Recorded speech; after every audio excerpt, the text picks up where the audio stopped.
Capítulo 4 de esta Bhagavad Gita.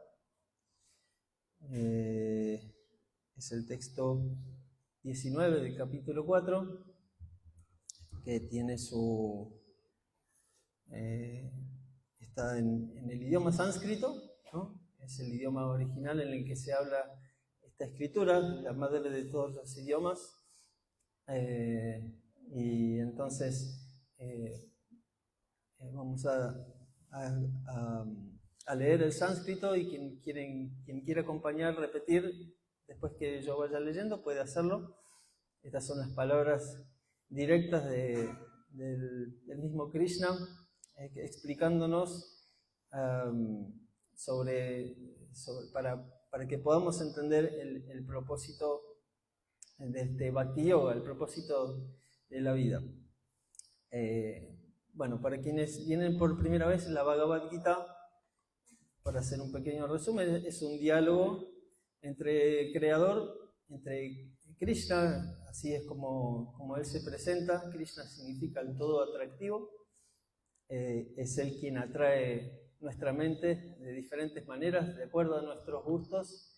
Algunos nos atraemos por las flores, otros por el sol, por la música, algunos más en una cosa, otros más en otra, pero finalmente la fuente de toda esa creación que nos atrae, de acuerdo a nuestros gustos, tiene su origen en Krishna, el todo atractivo, y por eso él siempre nos sentimos de una u otra manera atraídos.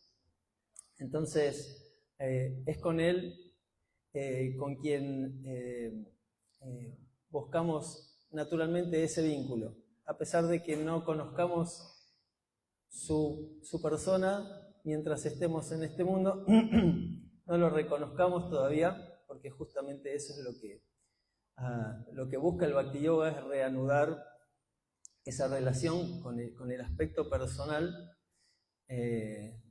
del Creador. Entonces naturalmente buscamos, hay un tipo de relación, aunque no lo reconozcamos. Entonces el Bhakti Yoga, la palabra yoga significa vincular, unir, religar.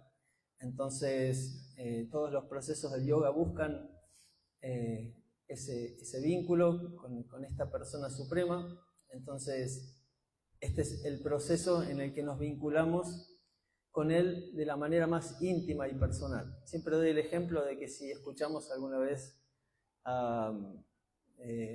alguna música, en algún momento en la casa de algún amigo, en la radio, escuchamos alguna canción que de repente nos atrajo, pensamos, qué bonita música, qué atractiva, que enseguida nuestra mente se fijó ahí. Entonces lo primero que hacemos naturalmente, ¿qué sería? ¿Qué les parece que sería lo primero que hacemos cuando... Saber más sobre esa música. Claro, saber más. ¿Quién la hizo? Qué bonita música. Me siento muy atraído y quiero escucharla. Entonces uno busca la fuente de esa música, porque si esa música es muy bonita, ¿cómo será el creador? ¿Cómo será ¿no? Tendrá cualidades, una persona inteligente, un artista. Entonces naturalmente nos sentimos atraídos y vamos a empezar a averiguar. En otras épocas buscábamos en revistas o escuchábamos así. Bueno, hoy uno entra a internet y enseguida encuentra la fuente y todo rapidísimo, la historia de la persona. Bueno, hay como mucho acceso a la información. Entonces naturalmente nos vamos a preguntar, ¿estará en vida o será un músico que...? Y si está en vida, si todavía está vivo y está haciendo, vamos a querer saber sobre su historia, sobre quién es, qué hace, cómo... Es natural, nos va a pasar. Si realmente nos sentimos muy atraídos, entonces el otro paso que podemos dar es decir, si viene a Argentina, lo quiero ir a ver. Si llega a estar en vida y está tocando, lo quiero ir a ver. Uno quiere acercarse más, es natural. Y más aún que si viene a tocar, y si tenemos la buena fortuna escabullirnos entre entre la prensa, o cuando llega al aeropuerto y encontramos la información de ver en qué momento llega. A los que nos gusta la música, siempre hacemos esas cosas con la música. Entonces, tratemos de averiguar dónde lo podemos encontrar, vamos a tratar de verlo. Si podemos, nos metemos atrás del escenario. Tengo varias historias de haberme escabullido atrás de un escenario y estar cerca del músico y hablar, y hasta hablar, y bueno. Pero es natural ese acercamiento. Entonces, lo primero que vamos a querer hacer es agradecer, porque Él nos dio mucho, nos dio satisfacción en nuestro corazón, en nuestra mente, escuchando su música. Entonces vamos a querer dejarle algún regalo, reciprocar, porque es una forma de reciprocidad, de interacción. Entonces, para saber qué le podemos regalar o cómo podemos reciprocar, naturalmente vamos a querer saber qué gustos tiene, qué le gusta, porque no hay mejor cosa que regalar algo a alguien y averiguar que para uno complacer a esa persona, uno quiere saber sus gustos, conocerlo más. Y eso es de eso habla en particular este capítulo 4, refiriéndonos a esta persona tan atractiva que todo lo que hace nos atrae, incluso hasta lo que no nos atrae nos termina atrayendo. Por ejemplo, a ninguno de nosotros nos atrae un accidente. Ojalá que nunca tengamos que pasar por una cosa así. Sin embargo, la naturaleza es tan fuerte que cuando ocurre algo, sentimos la curiosidad de ver qué pasó. Hay una energía que nos atrae, porque todo lo que emana de él es atractivo. No necesariamente esa atracción significa que nos va a dar placer, pero que nos va a atraer, nos va a sorprender. Todo lo que él hace nos sorprende, incluso si somos más sensibles y más detallistas en cuanto al entorno en el que vivimos, ver un amanecer nos va a atraer. ¿Y cuántas veces hemos visto un amanecer? Pero muchas veces decimos, hoy voy a ir al río y voy a ver el amanecer. Y una vez más vemos ese mismo amanecer, que lo podemos haber visto muchas veces, pero nos vuelve a atraer, nos vuelve a hacer, a dar placer en el corazón. La naturaleza, en todas las formas, las personas, siempre hay una atracción. Y esa fuente de atracción es lo que nosotros necesitamos revincularnos para que estemos satisfechos en el corazón. Eso es lo que Krishna nos explica y nos da como solución a todas las problemáticas que experimentamos en este plano material. Somos almas adentro de cuerpos, eso es lo que Krishna nos explica en la Bhagavad Gita, y estamos en problemas. Lo aceptemos o no, sufrimos los embates de esta naturaleza material hasta tanto logremos vincularnos con Krishna, entendamos el origen de eso y podamos solucionar. El Bhakti Yoga realmente trae una solución, aunque parezca muy así, ¿cómo se dice?, místico o hasta poco creíble. En la práctica del servicio devocional, cuando uno se conecta con el Bhakti Yoga, uno realmente soluciona, uno experimenta una solución a las problemáticas de la vida. Incluso los grandes problemas se vuelven una oportunidad de avanzar y de solucionar esas problemáticas. Eso es lo que propone y lo que realmente sucede para aquel que practica Bhakti Yoga. Y la prueba está en que, siendo esto una ciencia espiritual, como Srila Prabhupada lo mencionaba, en la medida que practicamos este proceso, vamos teniendo esa experiencia, la vamos teniendo y vamos realmente aliviando nuestro corazón a pesar de estar en una situación muy problemática. Y ni que hablar si estamos pasándola bien. Entonces, de eso se trata y este capítulo 4 que vamos a leer ahora, que vamos a este texto de este capítulo 4, que es conocido como el conocimiento trascendental, nos habla de ese conocimiento que necesitamos para solucionar esta problemática. Cuando hay un problema, lo normal que hacemos es ir a buscar la solución, y la solución viene con conocimiento. Si tenemos ese problema y nos está causando ansiedad, vamos a ir a buscar una solución, y la solución vamos a recibirla en la forma de conocimiento. Porque si estamos en medio de ese problema, significa que no lo podemos solucionar y no tenemos las herramientas y el conocimiento. Entonces, Krishna en este capítulo, en realidad, en toda la Bhagavad Gita, Krishna nos da ese conocimiento, pero este en particular habla del conocimiento acerca de él, este conocimiento que en el que él se hace presente, él se revela, para que nosotros aprendamos a vincularnos nuevamente con él, ¿no? Como dijimos recién, si nosotros queremos satisfacer a ese músico que nos atrajo tanto, eso es un acto de servicio, de reciprocidad. Con Krishna es lo mismo, para poder saber quién es él, cómo complacerlo, incluso cómo pedirle ayuda también, porque él es el creador, entonces él sabe cómo solucionar todo esto, y ni que hablar si queremos complacer a él o queremos interactuar amorosamente con él, entonces debemos conocerlo. Y en este capítulo él se revela a sí mismo, su naturaleza, y también la manera de cómo hacer de nuestra vida una vida espiritual, espiritualizar nuestra vida de manera muy práctica, muy sencilla. Entonces vamos a leer, disculpen la introducción larga, pero es parte del contexto, para que ahora cuando leamos el texto vamos a entender un poco más de qué está hablando este texto. Lo vamos a poner en contexto a este texto. Entonces, antes de leer este texto, vamos a invocar el conocimiento. Krishna está en el corazón, y nuestro conocimiento, entre otras cosas, aparte de ser el todo atractivo, él es la intuición o la inteligencia que recibimos para entender lo que necesitamos entender. Entonces, este mantra que vamos a cantar ahora muy cortito, antes de leer, es una invocación.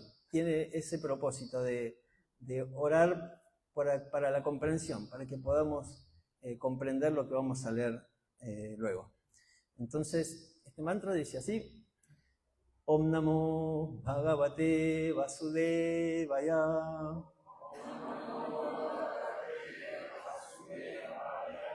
Om Namo Bhagavate Vasudevaya.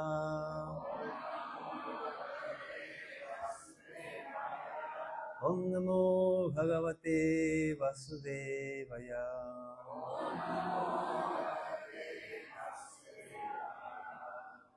Muy bien, entonces Bhagavad Gita, capítulo 4, texto 19, el sánscrito dice así. Yo voy a leer la primera línea, gracias, y ustedes pueden repetir, y así con la segunda, la tercera y la cuarta, y después cada uno puede repetir individualmente, quien quiera puede hacerlo. Entonces, dice así: Yasya sarve samarambha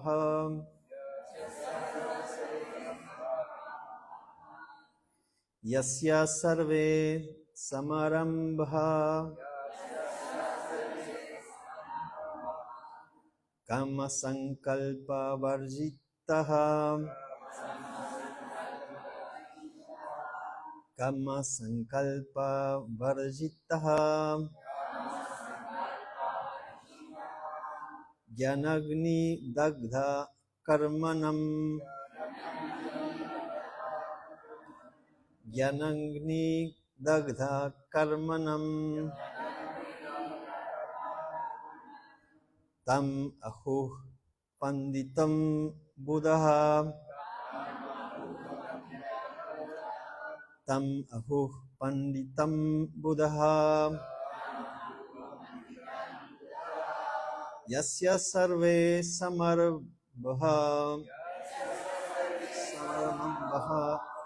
kama sankalpa varjitaha Jnanagni dagdha karmanam tam ahuh panditam buddha. ¿Quién quiere repetir? Yasya sarve samarambha kama sankalpa varjita Jnanagni dagdha karmanam tamahum panditam buddha. Yasya sarve samarambha kama sankalpa varjita Jnanagni dagdha karmanam tamahu panditam buddha. Yasya sarve samarambha kama sankalpa varjita Jnanagni dagdha karmanam tamahu panditam buddha. ¿Alguien más? ¿Una dama? ¿Estaría? ¿No? ¿Vamos bien?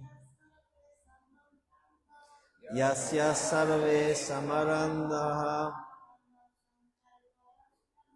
kama sankalpa varjita Jnanagni dagdha karmanam tamahu panditam buddha. Muy bien, gracias. Entonces, la traducción y el significado de este texto por Srila Prabhupada, dice así: se entiende que alguien que tiene pleno conocimiento, cuando cada uno de sus esfuerzos está desprovisto del deseo de complacer los sentidos. Los sabios dicen que él es un trabajador cuyas reacciones del trabajo han sido quemadas por el fuego del conocimiento perfecto. En el significado, Srila Prabhupada nos dice lo siguiente: solo una persona con pleno conocimiento puede entender las actividades de una persona con conciencia de Krishna. Como la persona con conciencia de Krishna está desprovista de toda clase de propensiones a la complacencia de los sentidos, debe entenderse que ha quemado todas las reacciones de su trabajo mediante el conocimiento perfecto de su posición constitucional como servidor eterno de la Suprema Personalidad de Dios. Aquel que ha logrado esta perfección del conocimiento es verdaderamente erudito. El desarrollo de ese conocimiento de servidumbre eterna en relación con el Señor se asemeja al fuego. Dicho fuego, una vez encendido, puede quemar toda clase de reacciones del trabajo. Entonces, nuevamente la traducción dice: se entiende que alguien tiene pleno conocimiento cuando cada uno de sus esfuerzos está desprovisto del deseo de complacer los sentidos. Los sabios dicen que él es un trabajador cuyas reacciones del trabajo han sido quemadas por el fuego del conocimiento perfecto. Muy bien. Entonces, aquí este verso nos está dando una clave muy importante respecto a casi lo que constantemente estamos nosotros diseñando en nuestra mente para nuestras actividades. Aquí se está hablando en este capítulo se habla de acciones y reacciones. Sabemos que la Bhagavad Gita nos habla de acciones que traen reacciones en este mundo material. Si nosotros trabajamos por algo, recibimos una recompensa de acuerdo a nuestro trabajo en base a las leyes que son conocidas como las leyes del karma. Entonces, esas son las leyes que funcionan dentro de esta atmósfera material. La realidad es que esta atmósfera material nos trae bastantes situaciones incómodas, nos trae incomodidad, ansiedad. Es una experiencia que ninguno podemos negar, pero que ninguno lo deseamos. Y siempre estamos tras la búsqueda de solucionar estas problemáticas. Entonces Krishna aquí nos está dando una clave muy importante. Cómo solucionar este problema de que si ejecuto una acción, siempre va a haber situaciones que nos traigan ansiedad. Nos van a traer ansiedad e incomodidad. ¿Y de dónde surge esa ansiedad e incomodidad? ¿Qué es lo que nos duele? ¿Qué es lo que nos acongoja cuando algo sale mal o no sale como lo programamos nosotros? O sale bien, pero al final nunca terminamos de estar satisfechos. Siempre hay algo que, sí, estuvo lindo, pero y ahora encima estuvo lindo, duró poco, y ahora, ¿qué viene? Otra vez. Es como una cosa cíclica que hasta ahora nunca funcionó de otra manera. Personalmente es mi experiencia antes de conocer algún proceso o de buscar una solución a esto, creo que tenía 18, 17 años, y yo dije, esto es lo que... acá sí funcionan las cosas, y veía que todo el mundo estaba en la misma. Y no hay nadie que lo haya solucionado. ¿Qué pasó? O sea, y entonces personalmente empecé a rechazar el mundo. Empecé a no aislarme porque tenía que trabajar, tenía que comer, tenía que hacer mis actividades, pero me expresaba con rechazo al mundo, sin encontrar una solución. Por esa incomodidad, y entendiendo tiempo después cómo es que llegó esa solución, con el tiempo me di cuenta que el conocimiento trascendental que da Krishna me hizo dar cuenta que tuve que ser sincero y estar realmente determinado a buscar una solución a esto. No era algo que decía, bueno, voy a hacer un camino espiritual, me llama la atención esto, a ver, ¿qué será? De curiosidad. Realmente no quería saber nada. Una experiencia personal. Cada persona se acerca a la espiritualidad con diferentes motivaciones, eso Krishna lo explica en la Bhagavad Gita, pero en mi caso fue así.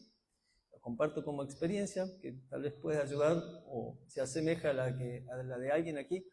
Entonces, pero necesitaba entender qué estaba pasando acá y cómo solucionar esto de que siempre, o sea, las vacaciones duraban muy poco. Y mismo en las vacaciones mi cabeza estaba en el trabajo, o había que luchar tanto con el sol y la arena caliente, o el pasaje, que se equivocaron de darme el pasaje, y las valijas que no sé qué, y supuestamente me iba de vacaciones a descansar, pero fue bastante complicado y así, ¿no? Entonces es como muy poca satisfacción o con mucho trabajo, y digo, bueno, si la vida es así, yo no sé, no me voy a quedar conforme, no voy a ser un conformista. Entonces empecé a preguntarme esto, a hacerme preguntas existenciales, y apareció el conocimiento trascendental, apareció Srila Prabhupada en la forma de libros, apareció esta Bhagavad Gita, a donde Krishna empezó a hablar y a explicar, siendo él el creador, es quien tiene todo el conocimiento. Así, cuando queremos arreglar nuestro automóvil, vamos a ir al fabricante o al service autorizado, que es quien tiene el conocimiento de ese automóvil o ese electrodoméstico o lo que sea que se me haya roto. Y en la Bhagavad Gita, Krishna se presenta como el creador y como el que tiene la solución, y se presenta en un diálogo entre él y una persona. Esto ocurre hace 5.000 años, no es la primera vez que ocurre y no va a ser la última. Krishna mismo explica que esto sucede cíclicamente. Krishna explica que todo este universo, él explica todo la creación, el propósito, quién es Él, quiénes somos nosotros, de dónde venimos, a dónde vamos, están todas las respuestas. Es realmente, como dicen, alucinante, pero realmente está ahí. Si uno profundiza, están todas las respuestas para todas las problemáticas. Entonces uno empieza a conocer y a entender dónde uno está metido, qué es este cuerpo, de dónde vengo, a dónde voy y quién es Él, porque en última instancia a lo que nos invita Él es a que dialoguemos con Él y que Él nos pueda dar la solución y que Él nos pueda dar este conocimiento. Entonces, este diálogo entre Krishna y Arjuna, Arjuna era un soldado hace 5.000 años en un contexto geopolítico muy diferente, en un contexto social, sociopolítico y muy diferente, pero que finalmente tenía las mismas características que tiene ahora. Era el mismo mundo, material, temporal, donde hay cuerpos, tenemos un cuerpo material que se enferma, que tiene ansiedades de muchas formas, tal vez menos, pero las había. Y entonces Arjuna se vio en una situación muy difícil. Él era un soldado que tenía que luchar para proteger las normas de la sociedad humana, conocidas como Dharma. En la Bhagavad Gita se habla del Dharma. El Dharma son las normas establecidas para la humanidad desde la creación, desde la misma creación. Entonces, para que nosotros podamos tener conocimiento y proceder y actuar de manera apropiada, ¿cómo se dice?, humana, organizada, para que nosotros podamos elevarnos espiritualmente, poder vivir armoniosamente con la naturaleza, la convivencia con otras personas, con otros seres vivientes de diferentes estratos sociales. Todo esto, todo este conocimiento está en los Vedas, en las escrituras védicas, que es el conocimiento que Krishna da a la humanidad y que empieza a perderse en este Kali Yuga. Este Kali Yuga, esta era en la que vivimos, se llama Kali Yuga. Luego de este conocimiento, Krishna explica que la existencia transcurre en diferentes ciclos, ¿no? Así como hay un año, donde hay un verano, un otoño, invierno, primavera, verano, y así hay ciclos. En el plano general de la existencia material ocurre exactamente lo mismo, y Krishna explica con detalle todo esto para que nosotros entendamos este contexto. Entonces, por eso es que esta Bhagavad Gita, este conocimiento, no es la primera vez que se da, sino que se vuelve a repetir en cada momento cuando es necesario. Y Krishna nos explica antes del comienzo de esta era de Kali, que es la era de degradación. No hace falta mucha, ¿cómo se dice?, mucha explicación con la vida con el contexto en el que vivimos.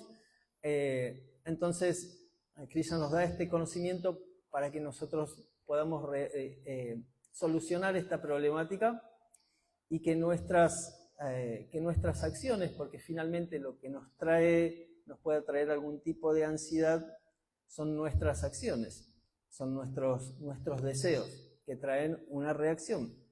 Entonces, cuando Krishna nos presenta el Bhakti Yoga, le dice a Arjuna, que es la persona con la que habla y con la que él estaba dialogando y explicando esta Bhagavad Gita, él le explica que él debía pelear. Resulta que Arjuna, siendo un soldado, él protegía las normas sociales para que la gente, para que la sociedad humana tuviese la posibilidad de elevarse espiritualmente. Como decimos en los Vedas o en el Dharma, se explica todo acerca del funcionamiento de este mundo.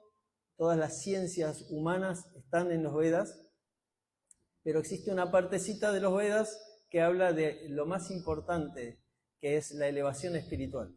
Entender el propósito por el cual vinimos acá, quiénes somos, cuál es nuestro origen. Entonces, todo ese Dharma, todo ese conocimiento, hace 5.000 años y para atrás, la sociedad humana lo seguía. Hay culturas ancestrales que lo muestran y hay reminiscencias de culturas ancestrales, como son la cultura egipcia, los mismos. En Oriente generalmente se mantuvo esto, culturas chinas ancestrales, bueno, en la India por sobre todo esto funcionaba así y quedan reminiscencias de eso. y la ciencia trata de entender qué eran estos Vedas, pero como no hay una conexión directa con Krishna, con las escrituras, entonces es difícil entenderlo por nuestros medios. Tenemos que ir al fabricante, al creador, que nos va a explicar todo este conocimiento. Y de estos Vedas, la Bhagavad Gita es en la parte del conocimiento espiritual. Entonces Krishna le dice a Arjuna que él debía defender este Dharma, debía defender estas normas, estas leyes. Como un soldado en una sociedad protege a la sociedad y protege las leyes que protegen a la sociedad o que mantienen a la sociedad. Es lo que debería suceder con un soldado, ¿no? Lo que debería. En este Kali Yuga ese rol está completamente distorsionado, pero en su origen esa era la función de un soldado. Pero ¿qué pasó? Arjuna se vio en medio de tener que luchar contra su familia, porque parte de su familia, gran parte de su familia, eran personas degradadas, personas corruptas, personas adictas al poder y a controlar y a oprimir al resto de la sociedad. Digamos, a vivir a someter a la sociedad, tal vez no tan fuerte como ahora, pero más o menos, porque el principio, la motivación era esa. Lo hacían, como se dice, con más carpa, más diplomáticamente, pero lo hacían. Entonces, Arjuna, siendo un soldado devoto, que él protegía estas normas establecidas por Krishna, se vio en la situación difícil de tener que corregir a su familia. Y eso es muy difícil cuando uno tiene vínculos familiares, emocionales, es muy difícil tener que poner orden. Generalmente uno cae en el sentimentalismo y dice, no, es mi primo, no, es mi tío. ¿Cómo le voy a decir a mi tío que está haciendo las cosas mal? Si fue mi tío, me acuerdo cuando era chiquito y me llevaba al parque, pero mi tío tal vez no era tan malo, pero ahora está desviando a la sociedad humana. Y ahora yo soy un soldado y tengo que corregirlo. Entonces, toda esta situación, se trató de evitar a través del diálogo, a través de la diplomacia. Es lo que se debe hacer, buscar siempre solucionar las cosas en armonía y a través del diálogo humano.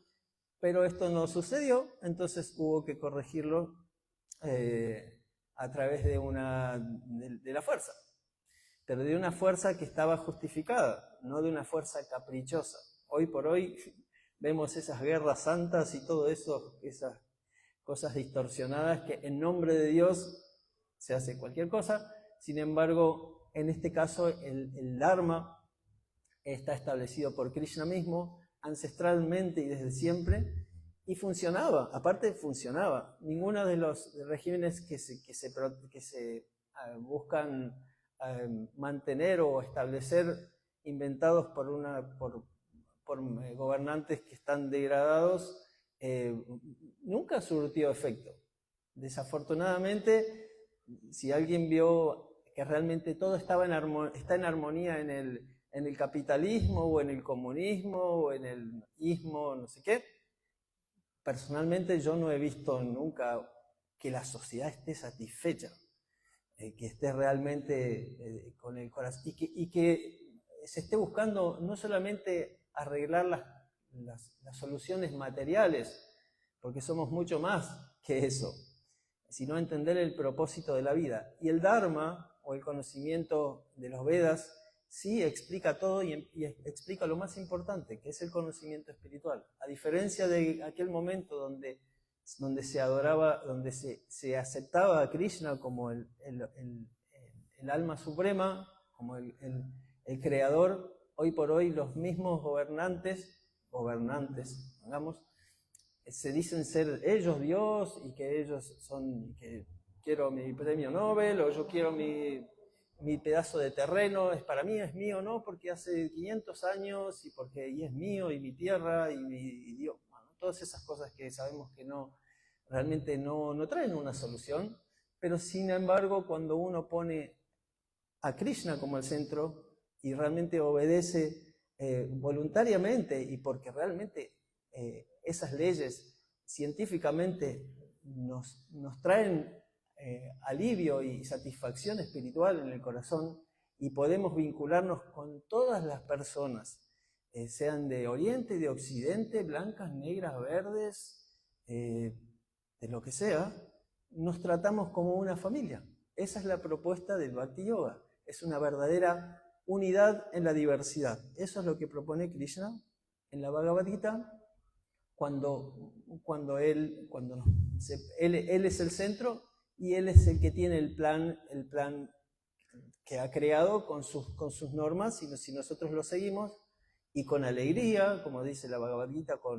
con sinceridad, se puede realmente vivir una vida digna de ser vivida y elevar nuestra vida y experimentar la vida espiritual vinculándonos con él. Entonces, aquí es donde viene el punto. Voy a tratar de cerrar por la hora, pero básicamente cuando nuestras acciones no son, cuando los deseos, nuestros deseos y nuestras acciones vienen de nuestros deseos, están focalizadas en el bien común, teniendo a Krishna como el centro, y ese es el plan o la voluntad de Dios, como se habla en otras escrituras, en otros procesos, se habla de la voluntad de Dios, hágase tu voluntad, así en la tierra como en el cielo, y en cada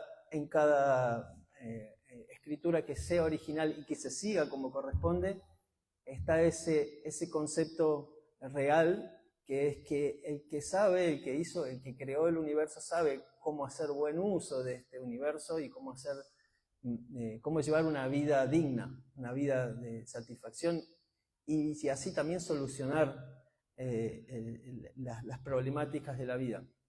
Hay muchos detalles que se dan. Esto es una escritura muy amplia y todos vamos a tener muchas preguntas después de tratar de entender esto, pero cuando nuestro deseo no es egoísta, cuando nuestras actividades no están basadas en primero yo, después yo, tercero yo, y siempre buscar mi satisfacción, sino que es buscar servir, amar, reconocer a Krishna. Lo que Krishna propone es hacer actividades en las que todo el mundo se beneficie. Cuando uno adora a Krishna, alimenta todos los deseos, hay una armonía absoluta. Es como si nosotros queremos que un árbol esté bien alimentado, entonces ¿qué hacemos? Regamos la raíz. No vamos hoja por hoja, sino que si regamos la raíz, todo el árbol está satisfecho. O se da el ejemplo de la mano. Si nosotros queremos tener una mano saludable, entonces ¿qué hacemos? La mano hace su servicio, agarra los alimentos o cultiva la tierra y saca los alimentos y la lleva a la boca. No es que la mano va a hacer su propia historia y se va a ir para allá, porque el cuerpo no tiene una función la mano. Cada uno de nosotros tenemos una función en el universo de acuerdo a nuestra naturaleza. En este caso Arjuna tenía la función de proteger a la sociedad humana, ese era su rol, y él no tenía que abandonar su rol. Él en un momento dijo, no, yo no voy a matar a mis familiares, yo no quiero hacer esto, no lo quiero hacer porque pobres mis familiares, yo tengo emociones con ellos. Sí, pero esos familiares, si seguían avanzando y abarcando y quedándose en el poder, le iban a arruinar la vida a toda la sociedad humana. Entonces Arjuna tenía el deber de proteger a la sociedad humana y tenía que luchar con sus familiares, incluso para el bien de esas personas. Cuando una persona hace las cosas mal, se la debe corregir. Y el saber qué está bien y qué no está bien, ¿quién lo sabe? El Creador, porque Él es el fabricante de este mundo. Él sabe cómo arreglar esto que está funcionando mal en este mundo. Entonces, Arjuna debía pelear y su acción aparentemente podía llegar a parecer externamente egoísta o violenta. Sin embargo, muchas veces vemos como una madre le habla fuerte a su hijo para que no cruce nunca más la calle sin estar de la mano. Y eso parece una acción violenta. ¿Cómo? Mirá, le grita al chico. ¿Cómo le va a gritar así? Uno pasa por la calle y se encuentra con esa escena de que la madre le está pegando un grito que parece que, claro, Si el niño se estaba por cruzar la calle sin agarrarse de la mano de su madre, naturalmente una madre que se pueda llamar una madre le va a pegar 3 gritos y el niño se va a asustar. ¿Por qué? Porque el niño no tiene conocimiento y tiene que corregir eso, tiene que ser consciente. Entonces esa acción parece violenta o parece fuerte, pero está protegiendo ese amor que tiene esa madre por ese niño. Krishna, siendo el Padre, el origen de todos nosotros, de todas las almas, él a través de las leyes de la naturaleza nos corrige.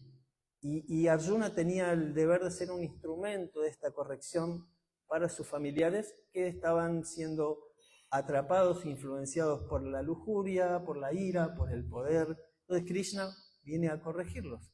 Y entonces una persona, nosotros no podemos medir las cosas por lo externo, sino por la motivación con la cual estamos ejerciendo esa acción. Estamos siendo motivados por esa acción. Cuando nuestra motivación, cuando nuestros deseos están encausados a seguir la voluntad de Krishna, a seguir la voluntad del que tiene, el que sabe cómo las cosas se hacen bien, entonces nuestra reacción no va a ser ninguna reacción material, va a ser trascendental, va a estar más allá del bien y el mal, va a ser una actividad trascendente. Hay muchos detalles que se analizan en este capítulo, que es cortito, tiene un poco los 42 versos, pero es muy profundo, hay muchos detalles y no quiero extenderme más porque tengo el tiempo limitado y seguro que quedaron muchas preguntas. No sé cuánto tiempo tengo para preguntas, unos 10, 15 minutos, pero hay mucho más para analizar. Yo me quedo como con muchas ganas de seguir compartiendo lo que hay detrás de este texto donde se está hablando de que una persona, un practicante, un devoto de Krishna, sus acciones no son egoístas, no están siendo ejecutadas para gratificar sus sentidos.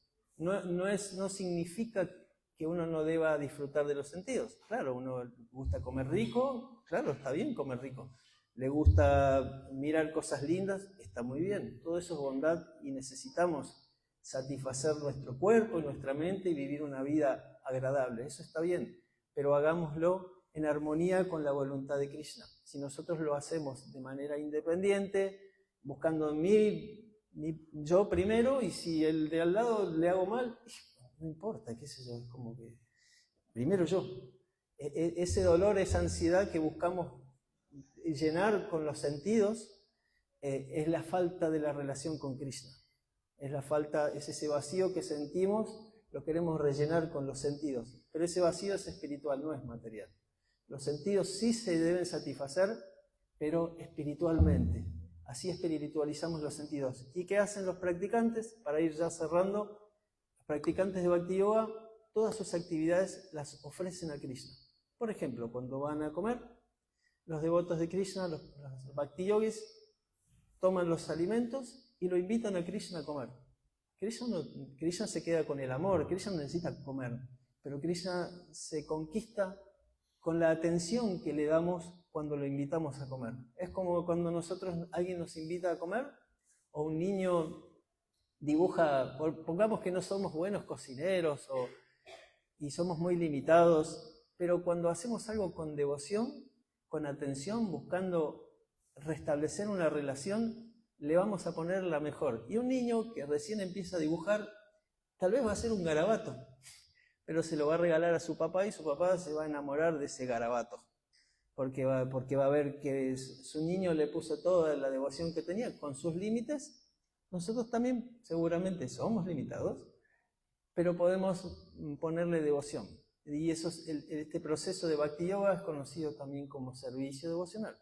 Es reanudar nuestra relación devocional, amorosa con Krishna a través de nuestras acciones, con lo que tenemos, con nuestros sentidos, nuestra mente, nuestro corazón y con acciones, porque el amor no es solamente decir cosas bonitas, también es decir cosas bonitas, pero como se dice, los jugadores se ven en la cancha, los buenos jugadores, y en el día a día hacer actividades tan sencillas como ofrecer los alimentos, llamarlo. Si uno quiere buscar una relación con alguien, lo voy a llamar, le mando un WhatsApp, medito en esa persona, busco relacionarme con él, lo llamo por su nombre.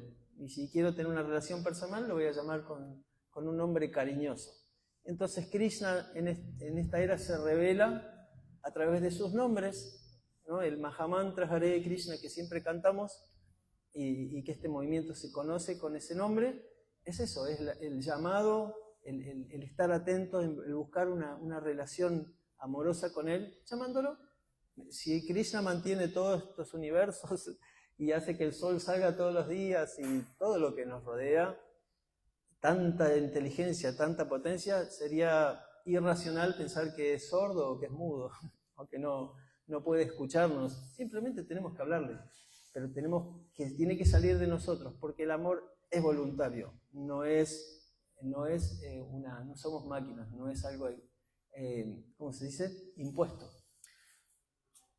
Hay mucho más para contar, pero ¿quieren hacer preguntas o comentar algo, experiencias que tengan al respecto? Agradecerles por su tiempo, atención, perdón lo extenso, pero así seguimos después con el programa. ¿Qué les parece?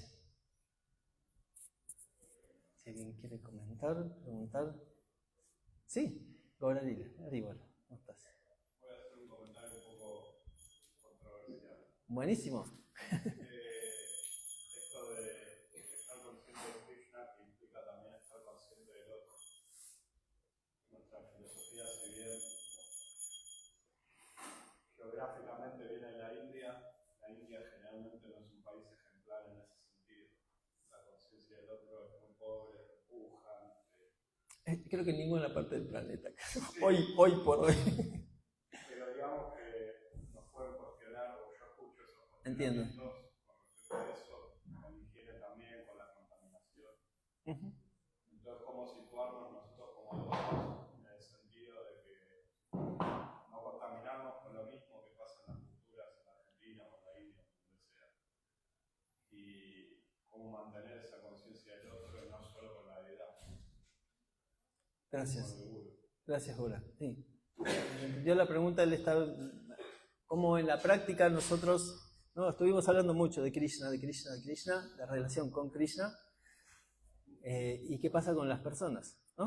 Es más o menos eso. Entonces, justamente las personas son la parte más amada de Krishna, son su energía marginal, somos todos nosotros su familia.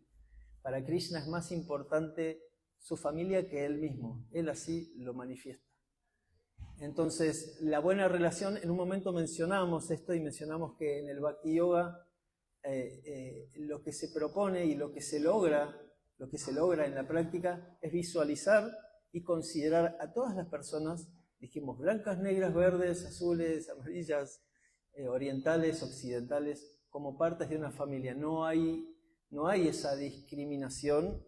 Por supuesto que cada persona tiene un carácter, está en una situación diferente, incluso hablando de no solo los seres humanos, los animalitos, las plantas, todos los seres vivos están en una cierta condición, y en la práctica del Bhakti Yoga, cuando uno practica el proceso, ¿no? Hay un proceso del que no vamos a poder hablar ahora, pero lo pueden después del encuentro, si quieren. Quien quiera saber más sobre esto, yo voy a estar a disposición. Hay muchos practicantes acá, sabios, que pueden responder cómo se practica, digamos, técnicamente, cómo se realiza con el cuerpo y la mente esta práctica. Pero por practicar este proceso, nuestra conciencia empieza a observar, empieza a despertar una sensibilidad cada vez más clara respecto a nuestros semejantes, a considerar a las demás personas tanto como yo, tanto que me considero a mí mismo y me amo a mí. Debo aprender a amar a las personas, al prójimo como a ti mismo, ¿no? Entonces, porque somos parte de esta familia. Krishna es el origen, pero todos nosotros las almas somos sus partes. Entonces, por practicar seriamente, importante, seriamente este proceso, empezamos a despertar esa sensibilidad y empezamos a gustar de conocer personas, de tratar bien a las personas. Eso se llama modalidad de la bondad, ir ascendiendo, elevar la conciencia, va a dar más sensibilidad. Vamos a entender, a poder reciprocar con las personas, a considerar a las personas donde sea que estén como personas iguales que nosotros, en el sentido espiritual. Cada una es tan diferente. Vamos, claro, a saber cómo interactuar, incluso con una persona que es agresiva y otra que no. Obviamente que nuestra reacción ante una persona agresiva no va a ser la misma, en el sentido externo, pero que vamos a considerarla igual, sí. Entonces, es como una madre con dos hijos. Uno se porta bien y el otro no. Entonces, uno es obediente, es por su libre albedrío, son dos almas hermanas y sus padres son los mismos, pero una se comporta bien y la otra es más pícara o hace más lío. Entonces, sus padres naturalmente no los van a dar el mismo trato en el sentido externo. Como amor, el padre o madre consecuentes van a amar por igual a esos dos hijos. Sin embargo, al que se porta mal, se lo tiene que corregir, como hablábamos recién. Entonces Krishna, a través de su naturaleza, lo va a corregir, y nosotros también vamos a tener otro trato diferente con alguien que nos agrede. Nuestro comportamiento externo va a ser diferente, pero siempre con amor. Siempre con una persona que está sufriendo, una persona que nos agrede porque está sufriendo, no debemos pagarle con la misma moneda, sino que más bien debemos sentir compasión y debemos tratar de sacarla de esa condición si tenemos las herramientas, o acercarla a alguien que la pueda ayudar. Sin embargo, alguien que está que es una persona sensata, que está despierta, que se comporta bien, hasta vamos a lograr tener una amistad. En las dos maneras estamos poniendo nuestro corazón y nuestro amor, y eso se logra, esa capacidad de empatía, ese conocimiento, se logra practicando el proceso seriamente, con acciones conscientes de Krishna, ofreciendo nuestros alimentos, invitando a las personas a tener este conocimiento, escuchando a Krishna, purificar nuestro corazón. Cuando nosotros tenemos conocimiento, por más buenas intenciones que tengamos, si no tenemos conocimiento, nuestras buenas intenciones, como se dice, nos pueden llevar al infierno, o podemos hacer daño con nuestras buenas intenciones, pero debemos entender qué está bien y qué no está bien, y eso lo explica Krishna, y hay una práctica y una experiencia, ¿no? Una madre, un padre, para dar otra vez ese ejemplo, puede querer que su hijo esté feliz, y el hijo le pide dulces todo el día, caramelos, y es lo que los chicos, por lo menos yo hacía. Sin embargo, un padre y una madre consecuentes no me van a dar todo lo que yo quiera, sino que me van a dar lo que realmente me hace bien, porque ellos tienen el conocimiento de cómo saber guiar a ese hijo. Entonces, de esa manera, no sé si responde Goralila. ¿Sí? Gracias, muchas gracias. Mukti, ahí estamos. Sí. ¿Sí? Absolutamente, es la base del amor, es el respeto. Absolutamente. Absolutamente. Absolutamente. Muy buena punto. Gracias. Muchas gracias. En el segundo verso que está acá, o sea, la segunda línea de toda la estrofa, dice Kama Sankalpa Varjita, que quiere decir que el Sankalpa, de lo que vos hablaste todo el tiempo, la intención, la motivación, Kama Varjita, que está desprovista de deseos egoístas.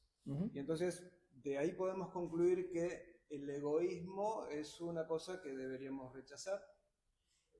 Y cómo entendemos que yo no quiero nada para mí y entonces ahora no voy a ser egoísta, sino que voy a ser colectivista, ¿no? Ahora voy a dedicarme a la filantropía, al animalismo, a los tantos ismos que se ven hoy en día en la sociedad.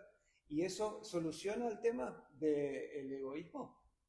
Buen punto, gracias Mukti.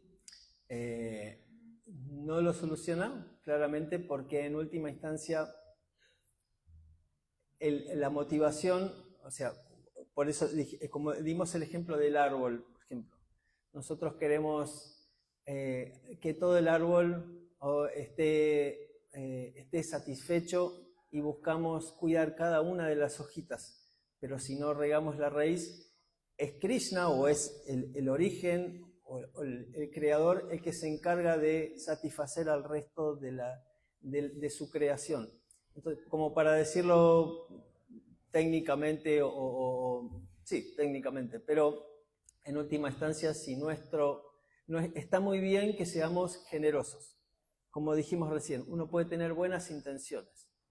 Entonces, las buenas intenciones son necesarias. Una persona, Srila Prabhupada menciona que para abordar el servicio devocional es necesario tener una cierta cantidad de piedad, ser por lo menos generoso.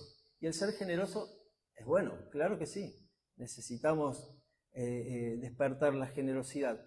Pero esa generosidad, sin conocimiento, nos lleva a, vaya a saber, a veces a algún lugar bueno, o incluso puede haber una buena reacción. Ahí entramos en la misma rueda de lo que es el karma. Yo hago algo bueno, recibo algo bueno, material. Siempre está en el plano material. Está muy bien ayudar a las personas materialmente, pero ¿qué pasa con su corazón? Si nosotros somos generosos con lo que sabemos, y si nosotros sabemos sobre la materia, sabemos sobre cómo ayudar a alimentar personas, a curar heridas del cuerpo y hasta de la mente, pero ¿estamos realmente ayudando a esa alma a que salga de esta condición material? Cuando el conocimiento trascendental, que trasciende las cosas materiales, incluso hasta las cosas buenas materiales, es el conocimiento que habla sobre el alma, el conocimiento que nos conduce a saber a dónde estamos yendo, si vamos a volver a nacer en este mundo o qué va a pasar con nosotros. Pues nosotros podemos ser personas muy buenas en este mundo, pero ¿qué pasa al momento de irnos de acá? ¿Quién resuelve ese problemita? Ese pequeño gran problema.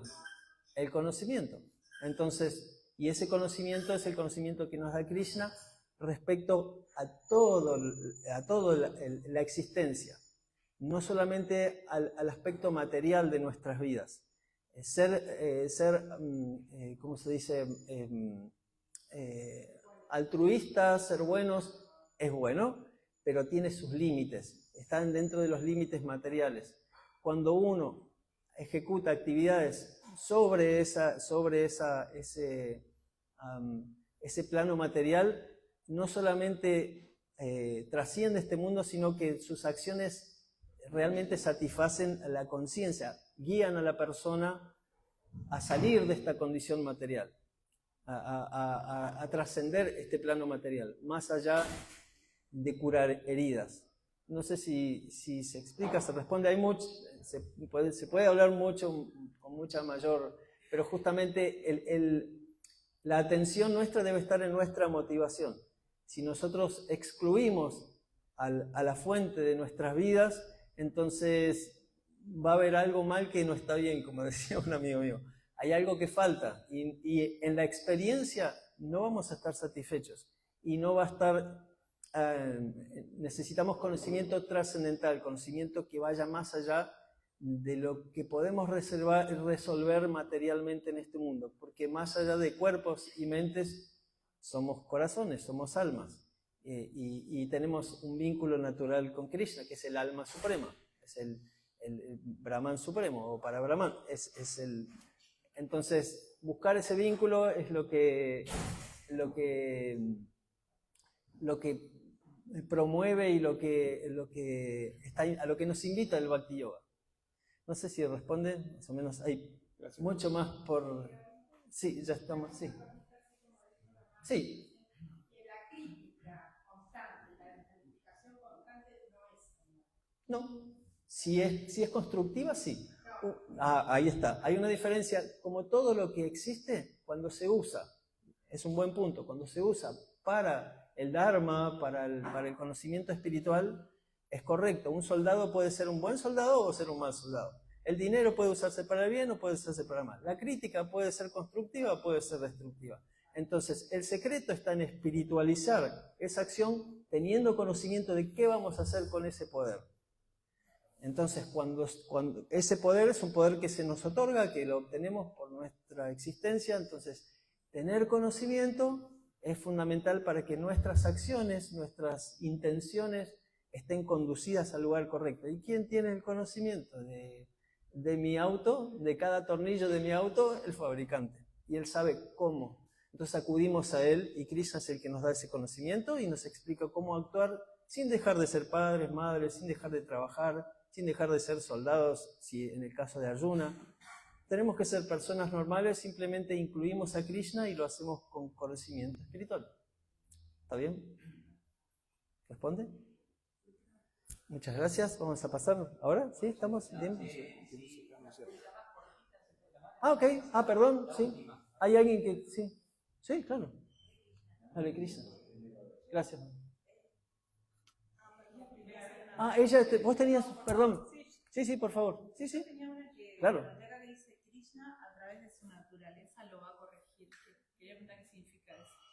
Que Krishna a través de su naturaleza Lo va a corregir. Claro, a través de la naturaleza de Krishna. En el texto dice, ¿dónde lo...? No, vos diste el ejemplo de tal persona Sí. y dijiste igualmente Krishna a través de su naturaleza. Ah, a través de sus energías, claro. Bien, bueno, entonces las leyes del karma, las energías del mundo material son las leyes que hay como en una escuela. En un sentido, el mundo material,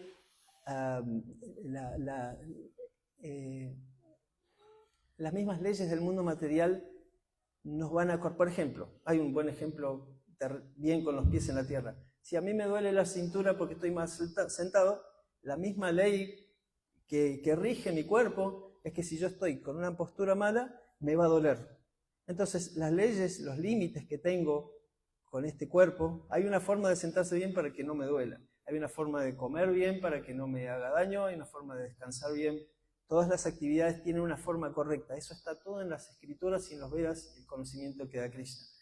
Esas leyes, todo ese conocimiento es parte, se manifiesta en la naturaleza. Entonces, cuando nosotros actuamos de una manera incorrecta, vamos a recibir una reacción que si nos duele es porque algo hicimos mal. Entonces, no existe la injusticia. Por eso hay almas que nacen con la estrella y otras estrelladas. Porque esa que nació estrellada es porque tiene que aprender algo. Volvemos al ejemplo de una madre que ama a sus hijos y que ama a los dos, a los tres, a los cinco, a los que tenga. Pero si uno se comporta mal, ella, por amor y para ayudarlo a que sea una buena persona, lo va a corregir. Entonces, las leyes, la naturaleza misma creada por Krishna en este mundo material, nos va a corregir. Es como un lugar, una escuela. La vida en este mundo es una escuela. ¿Está bien? Exactamente. A través de la ley del karma y demás, y con el conocimiento más aún podemos salir de esta condición, para no quedar atrapados en esto sin saber, por mi especulación, a ver si hago esto y a ver si puedo probar millones de cosas, pero si vamos directamente a la fuente, yo puedo tener mi auto roto y puedo tratar de arreglarlo con lo que aprendí de ojito, pero si voy al mecánico o le va a decir, no, es esta tuerca, la va a solucionar. ¿Está bien? Gracias. Perdón. Un comentario sonso respecto a eso que dijiste, perdón, que estamos en una escuela y pretendemos que todo sea un recreo eterno. Sí. Y no estamos. No. Hay momentos para aprender. Sí, gracias. Gracias, Multi. Sí. Bueno, mi pregunta, vamos a hacer un comentario y preguntar a mí también. ¿Cómo ejecutar acciones sin ser impulsado por nuestros propios deseos? Porque por ahí estoy creyendo que estoy haciendo un bien, pero estoy impulsado por mi propio deseo, porque a mí me gusta algo. Pero, ¿cómo sé si es que realmente hay que hacer eso? Perfecto. ¿Ejecutar la acción o no? Esa pregunta tiene una respuesta muy larga, pero vamos a tratar de resumir, pero es perfecta, es una pregunta muy importante. ¿Se escuchó? ¿Cómo saber que nuestros deseos están correctos o incorrectos? Nosotros tenemos una práctica fundamental en este servicio devocional, que es el canto del Santo Nombre, el Mahamantra. Ese Mahamantra tiene una función. Es una respuesta muy corta, pero cierra. El Maha Mantra lo que hace, man significa mente, tra significa liberación. Libera nuestra mente de la condición material. La mente tiene 3 funciones: pensar, sentir y desear. Nuestras acciones vienen de nuestros deseos. Para nosotros espiritualizar nuestros deseos y recibir conocimiento, tenemos que conectarnos, y eso es yoga, con el conocimiento. Tenemos que despertar y conectarnos. Tenemos que hacer el esfuerzo de ir y enchufarnos con la sabiduría, con el conocimiento. Y eso lo hacemos a través de 5 actividades muy importantes que se sugieren en esta práctica devocional. La primera de todas es cantar el Santo Nombre. Cuando acudimos a Krishna, como dijimos, Krishna tiene la capacidad de escucharnos y contestarnos. Está en el corazón. Nosotros tenemos que estar despiertos. Claro que esto es un proceso, pero yo les conté cómo yo conocí la conciencia de Krishna. Yo pedí ayuda, quería saber, entender. A las 2 semanas me encontré con los devotos. Es mi experiencia y la de prácticamente todos los devotos aquí. Entonces, uno se conecta, empieza a recibir conocimiento cantando el Santo Nombre, estudiando las Escrituras, practicando el proceso, y con la práctica va a haber una experiencia. Una ciencia está basada en una teoría, una puesta en práctica y una experiencia final. Si esa experiencia es satisfactoria y empieza a aliviar mi dolor y empieza a responder mis preguntas, entonces me lo voy a comprar, porque funciona. Entonces, y no voy a dar detalles de todo el proceso, pero el proceso es básicamente ese: cantar el Santo Nombre, leer las Escrituras, buscar buena compañía de buenos practicantes que nos contagien, personas que estén practicando y que tengan eso que yo estoy buscando, personas que realmente estén satisfechas viviendo en el mundo material, en esta era de Kali Yuga, viviendo en Argentina. Personas felices, está complicado, pero las hay. Si esa persona está feliz es porque algo está haciendo y uno va y le pregunta. El contacto con los practicantes es fundamental. Y también hacerlo esto en nuestro entorno, en nuestra vida diaria. Ofrecer los alimentos, por ejemplo, también eso es adorar la deidad, ofrecer los alimentos y hacer de nuestro entorno, de nuestra vida, un lugar sagrado con nuestras amistades. No significa que vamos a rechazar a las otras personas, pero debemos nutrirnos espiritualmente con personas sabias. Y vamos a saber interactuar con los que no son devotos o no quieran ser devotos, y no va a haber conflicto. Los vamos a respetar, como dijo ella, aunque no sean devotos y nos quieran, los respetamos y todo va a andar bien. ¿Está bien? ¿Responde? ¿Sí? Muchas gracias. Muchas gracias. Entonces continuamos.